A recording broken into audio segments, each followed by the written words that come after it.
I had never read a comic book in my life when I was approached to do the new Superman for ABC. I think they came to me because they wanted a different take on it. And I said, all right, here's the thing. I don't want to do a new Superman series, but I wouldn't mind writing a romantic comedy called Lois and Clark. There was a lot of hullabaloo about me calling it Lois and Clark, but I think it's sort of a joke on the situation. I wanted her to be the boss of Superman because I thought that was very funny. I live by 3 rules. I never get involved with my stories. I never let anyone else get there first, and I never sleep with anyone I work with. Because the fact of the matter is, he's the big guy. He's got a cape, okay? So the joke is on everybody. Deborah Joy really wrote a pilot that was about 2 characters, and it was very, to me, secondary that they were Superman and Lois Lane. It was a much sexier, glossier, romantic action comedy. It had all the elements. Some people have called it a romance series with action. Some have called it an action series with some romance. And at different times, it would change. I wanted to do things that hadn't been done before, but on the other hand, oh my Lord, there was so many fans that wanted me to be true to it. I wanted to make it more of a duel between good and evil, and that love wins out. Our comic book writers, Siegel and Schuster, tapped into the collective unconscious that had given us the Greek gods and now are giving us a god from Krypton. Here is this strange visitor from another planet who was blessed with more gifts, more physical ability, and these gifts that no human being could have. If he was evil, he'd run the world in an evil way. Superman has always been about what you do with what you have. And if you try to do good, you're Superman. And if you do bad, you're Lex Luthor. Superman has morals. He has ethics. He's unrelentingly good. Because of that, I will win. He's constantly wrestling with who he is. He never actually grew up on Krypton. He was raised by human parents, and yet he knew that he had a greater duty to put on the suit and to save humankind. To me, it just seemed so clear that it was about Clark, and Clark was the character, and then he created this other person, Superman, so he can go and fight for good and truth and justice and the American way. We were looking for a fresh face and looking for someone who could do this, so we saw everybody. We didn't discriminate against anyone. Dean Cain was the first audition. For the very first role, the first guy that walked in the door. The first time I heard anything about Lois and Clark, it was a script that was given to me, and I went in, and I was the first person to come in and read. He just had a magical sparkle about him. He had a charm. Yeah. He was good-looking without being arrogant. Originally, everyone thought he was a little too young. When he walked in the door, I turned to my casting person and said, "Excuse me, this is Superman, not Superboy." Because Dean Cain looked about 17 years old. And so we continued to cast other people. Finally, after I'd seen hundreds of applicants for the part of Superman, I was sitting on the floor of the casting office and saw Dean Cain's face again and about 25 other guys. I walked downstairs the day we were having callbacks. There was all these girls in the hallway. And I said to someone, "Why are there all these girls here?" And they said, "Well, they heard Dean Cain was here." Who's the new tight end? Dean Cain at that point had done 1 guest appearance on 90210, and yet he already had a fan base. And then he walked back in, and I thought, God, this is the guy. When I first got cast, my best friend looked at me and he goes, "You know, for the rest of your life, you're going to be known as Superman." It seemed insane to me, yet here we are, and I'll walk on the street today and people will say, "Hey, Superman." Dean Cain, especially, just overnight became this huge celebrity. I remember when I first hired him, I told him that his life was about to change in a huge way. And I remember Dean saying to me, "Well, then maybe I'll get a girlfriend." And I said to him, "Sweetie, you're going to have your pick of girlfriends."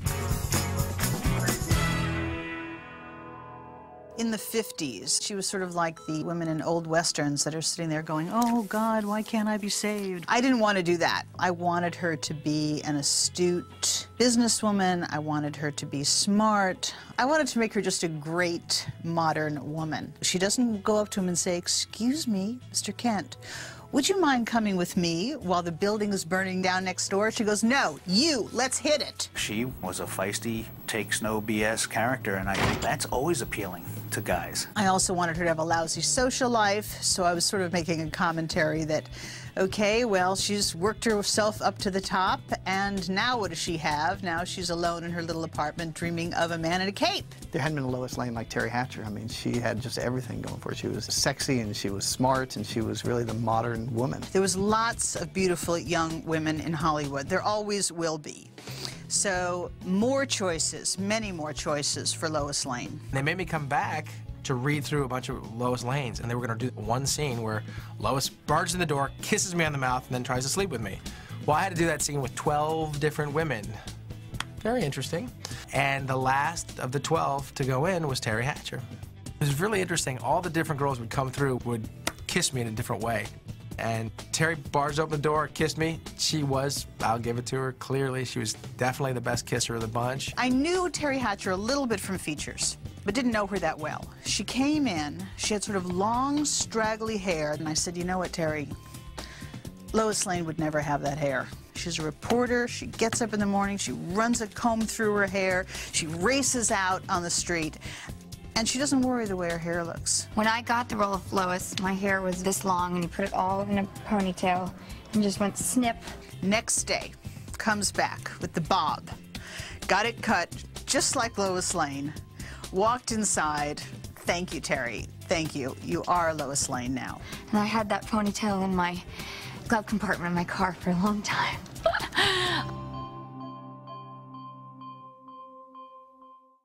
Don't fall for me, farm boy. I don't have time for it. You felt the attraction from square one. It just felt like that romance was very special. And that's what drove the series, without a doubt. You know, he gets introduced to her in a threatening way. It's like, here's your guy that's gonna work with you. And I think to sort of a control freak, perfectionist personality like Lois, that very first thing is like, I don't wanna work with him. The idea that Terry Hatcher, the Lois Lane character, would be so smart and ambitious and strong that she would just have disdain for this second-rate reporter was funny, because you're just waiting for her head to turn. You know, part of Lois's secret identity is that she's not presenting her true self either. She's this, I've got it all handled, I can do everything, you know, I'm in control. Where inside, she's really just a lonely, needy, I need to be loved person. She is someone a little bit different on the inside than she portrays on the outside, which is all the same things that Clark is. And maybe he understands her having to put on her rough exterior to, you know, protect that inside softness. My favorites are that the boy and girl don't know they love each other yet. We, the audience, know, because that's what the deal is. You know it's gonna happen.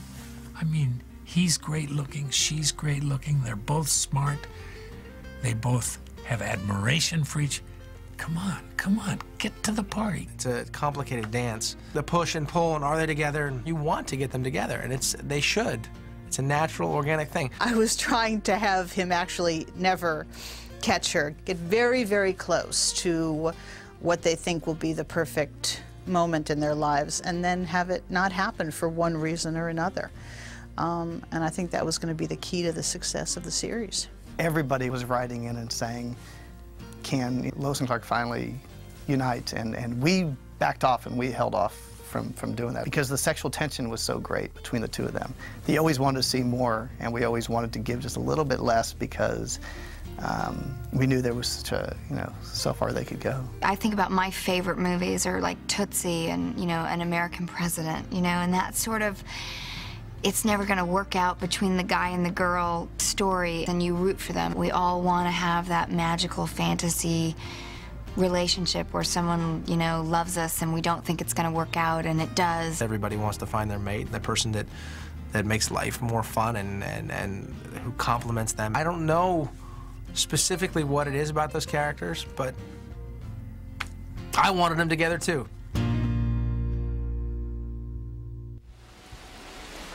I must confess that I love the fact that everyone in the city has to look up in order to see me.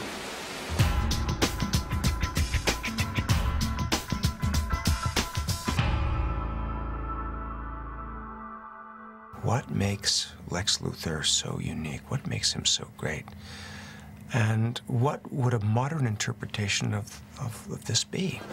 Clark, can't you give up this idea that Lex Luthor is the root of all evil in Metropolis? Why should I give it up, Lois? It's true. What makes Luthor a worthy opponent to Superman is that Luthor is a man who has no conscience and who is evil personified and doesn't care who has to die or what has to happen to the world in order for him to win. The most chilling people that I had met were people who did not appear to be evil, but in fact they cloaked their villainy cleverly. Most of your Lex Luthors in the past are not romantic leads. John is a very handsome, romantic, erudite, so he brought something to the villainous part of Lex Luthor that hadn't been seen before. I always felt like he just brought a lot to the party, you know what I mean? There was really something going on behind there, and has that very unique ability to be sexy and evil at the same time. There's this great-looking guy with this tussle of dark hair playing Lex Luthor. And I knew that Lex Luthor was a bald guy, but there's John Shea, you know, updated for the 21st century. I never envisioned John Shea in a bald cap or going up to him one day and saying, "Hey, John, guess what? We're going to shave you today." A guy who's worth countless $1 billion would have figured out how to cure his baldness. If you could figure out how to solve that, how are you going to beat Superman? I mean, that's like a minor problem. I had written this scene where Lex Luthor liked to test himself, so he would have his manservant release a poisonous snake in his room so that he could fight with it. It sort of was a window into his personality, that like, I can best a cobra. I can stare into a cobra's eyes and the cobra's going to back off. I just thought that was interesting. He's driven by unconscious appetites. And the minute those appetites are satisfied, then he needs more. And now he's bored out of his mind until this guy in tights flies in with a cape and lands on his balcony. And he takes one look at this guy, and he's thrilled. He feels it inside. He knows he's got something, a purpose, something to challenge him, an adversary. At last, he says, let the games begin. Lex Luthor's persona of this incredibly rich, handsome billionaire that people didn't know he was an evil man was great because he could be someone that potentially could sweep Lois off her feet. You still haven't told me where we're going. No. Not even a hint? No. All right, one. Clothing is optional. His subconscious armor is penetrated by her beauty. Not just her physical beauty, there's something else about her. And she touches something in his human side. As a woman, I think it's a fairly honest feeling to think that you're pulled by fantasy of someone taking care of you and the suaveness of that and the charisma of that and the glamour of that. So it was a terrific place for Lois to go back and forth from, genuinely, you know, not knowing that Lex was really a deeply bad guy. It's the perfect pieces of a romantic puzzle. What do you think? That's my boy.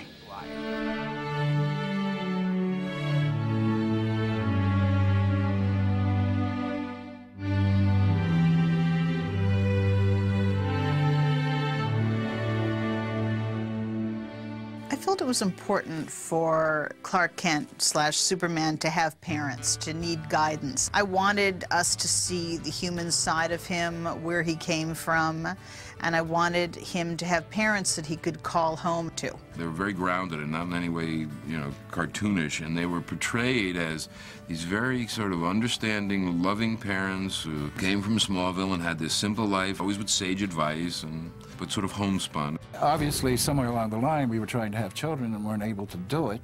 And out of the sky comes this wonderful creature, and he was a blessing to us, and so we raised him in the American ideals, and we wanted him to be perfect. And he was. I was hipping the whole thing up. I wanted it to be more modern. I wanted to have a modern take on it. Your mother is now an artiste. I call it Too Much, Too Soon, Tortured Heart, waning moon. When we were cast on this, I was in this whole turmoil about how to dress when I went in, because she's not written as the traditional mother who just like sits in there and bakes cookies or anything. All of the women who came were like, they were like little farm dresses and, you know, their little old lady stuff. And Kay Callan, I remember, came in a pink jogging suit and walked in, and I thought, that's her. Kay is a forceful, sharp, productive person, and that's in her characterization. The only way you're ever going to be truly safe is if you and Lois find this terrible person before he makes you do anything worse. And Eddie, conversely, to get the opposites going, is very mild and very quiet and very easily fatherly. There's something about the city, the pace, everyone going somewhere. Impatient, like you. Well, I guess you finally found your niche. They were very experienced actors. You could just feel it in their voices, but they exuded a kind of humanity that the characters needed to come alive. And that was their great contribution to Lois and Clark. Where's the juicy stuff? Well, hello. I love it when they play hard to get. Sizzling hot. Tracy Scoggins as Cat Grant. She has the greatest body in Hollywood, and she also has a kind of cat-like, girlish way about her. You know, you see a cat, and I think they're some of the only mammals that will actually kill when they're not hungry, and that's how she was. You know, a cat will torture a lizard and, you know, bite the tail off and then laugh, and I think that's sort of how she was. She would be the perfect person for Lois Lane to look at and roll her eyes and think, oh my God, I can't stand this woman because of the way she dresses and because she looks kind of cheap and bawdy and she makes all these comments. I wanted to set up a sort of cat fight, if you will, between Cat Grant and Lois Lane. Lois, Clark is busy right now. Why don't you give him a few minutes to freshen up first? There was a great contrast between Cat Grant and Lois Lane. Pulling back, Cat was all sexuality, and Lois Lane, you know, heavy-duty, straight career woman, just she sort of put her sexuality on hold. And my character, Cat Grant, was meant to sort of, you know, be a wrench in the works, to sort of, you know, always be trying to get him and cause trouble for Lois Lane. It was great with the push and pull between those characters, even regarding Clark. How Lois would sort of blow him off, and then Cat would find him interesting. There was a lot of fun to have that back and forth, yet there's that little twinge of jealousy. And that's the sort of little magic little pieces that Deborah Joy Levine would weave in there, and that just made it so much fun. It was a fun supporting role.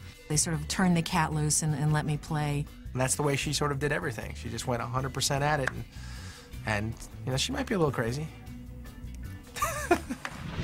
Please, call me Jimmy. Listen, let's cut to the chase.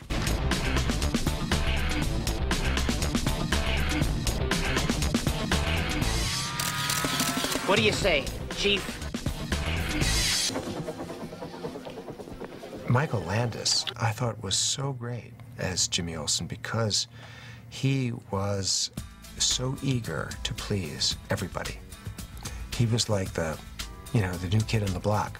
A certain naivete, a certain ingenuousness, part of the natural enthusiasm that he was feeling for being an actor with this part was perfect, because that's the way Jimmy Olsen would feel working with Lois and Clark and Perry White at the Daily Planet. It's funny, when I cast Michael Landis in the role, who I absolutely loved, I wanted to make him a little bit more fun and a lot less afraid and a lot less skittish, and make him sort of his own man. Professional but naughty.